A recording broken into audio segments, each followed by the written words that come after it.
Nashik semi high speed railway प्रकल्पाच्या संदर्भात आणि खोडद नारायणगाव येथील giant metrewave radio telescope GMRT या जागतिक दर्जाच्या खगोलशास्त्रीय दुर्बिणीवर होणाऱ्या संभाव्य परिणामाबाबत राज्य सरकारने महत्त्वपूर्ण घोषणा केली आहे. तज्ज्ञ समितीची स्थापना. अणुऊर्जा आयोगाचे माजी अध्यक्ष पद्मविभूषण डॉक्टर अनिल काकोडकर यांच्या अध्यक्षतेखाली एका उच्चस्तरीय त्रिसदस्यीय समितीची स्थापना करण्यात आली आहे. समितीचे स्वरूप व सदस्य.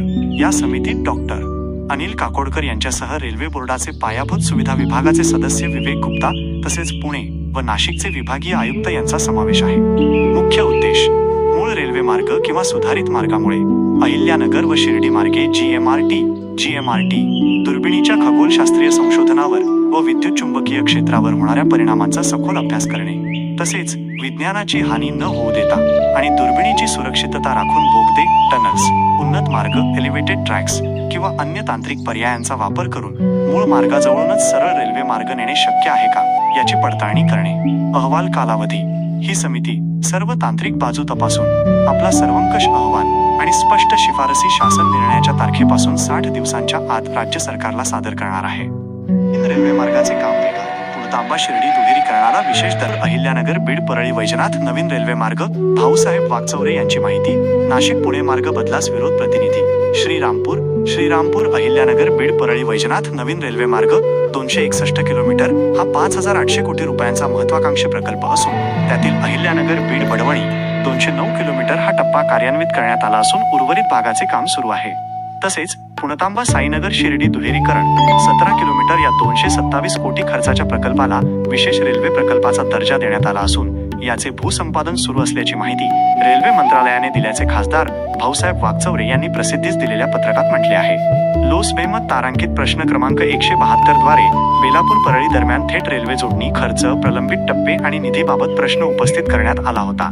त्यावर रेल्वे मंत्री अश्विनी वैष्णव यांनी उत्तर दिले की बेलापूर आणि परळी दरम्यान सध्या थेट मार्ग उपलब्ध नसला तरी या भागाचा संपर्क अधिक सक्षम करण्यासाठी अनेक प्रकल्प हाती घेण्यात आले आहेत. तसेच नाशिक रोड साईनगर शिर्डी नवीन रेल्वे मार्गाचे 95 किलोमीटर सर्वेक्षण पूर्ण होऊन सविस्तर प्रकल्प अहवाल तयार करण्यात आला आहे. पुणे अहिल्यानगर, धाराशिव बीड छत्रपती संभाजीनगर आणि छत्रपती संभाजीनगर अहिल्यानगर या नवीन रेल्वे मार्गाचे सर्वेक्षणही मंजूर करण्यात आले आहे. वागचौरे यांनी सांगितले की बेलापूर परळी रेल्वे जोडणी हा केवळ वाहतुकीचा विषय नसून शिर्डी, शनी शिंगणापूर, मराठवाडा आणि उत्तर महाराष्ट्राच्या सर्वांगीण विकासाशी संबंधित आहे. या मार्गामुळे धार्मिक, पर्यटन, उद्योग, व्यापार, कृषी मालाची वाहतूक आणि रोजगाराच्या नव्या संधी निर्माण होणार आहेत. नाशिक पुणे रेल्वे मार्गावरून संतापाची भावना. नाशिक पुणे रेल्वे मार्ग हा 2012 मध्ये सर्वेक्षण पूर्ण होऊन मंजूर झालेला महत्वाकांक्षी प्रकल्प आहे. मात्र पुणे जिल्ह्यातील नारायणगाव व जुन्नर तालुक्यातील दुर्बीण प्रकल्पाच्या कारणास्तव रेल्वे मार्गाचा मार्ग बदलण्याचा विचार सुरू असल्याने अकोले, संगमनेर आणि जुन्नर तालुक्यातील नागरिकांमध्ये तीव्र असंतोष निर्माण झाला आहे. या मार्गात कोणताही बदल न करता 2012 मधील मंजूर मार्गावरूनच प्रकल्पाची अंमलबजावणी करण्यात यावी अशी मागणी करण्यात आली आहे. श्रीरामपूर. खासदार भाऊसाहेब वागचौरे यांनी प्रसिद्धीस दिलेले पत्रक. अहिल्यानगर बीड परळी रेल्वे जिंदाबाद. आला रे आला, ट्रेन आला. आमच्याशी जोडून राहा. आमच्या चॅनलवरील नवनवीन अपडेट्स मिळवण्यासाठी चॅनलला लाईक, शेअर आणि सबस्क्राईब नक्की करा.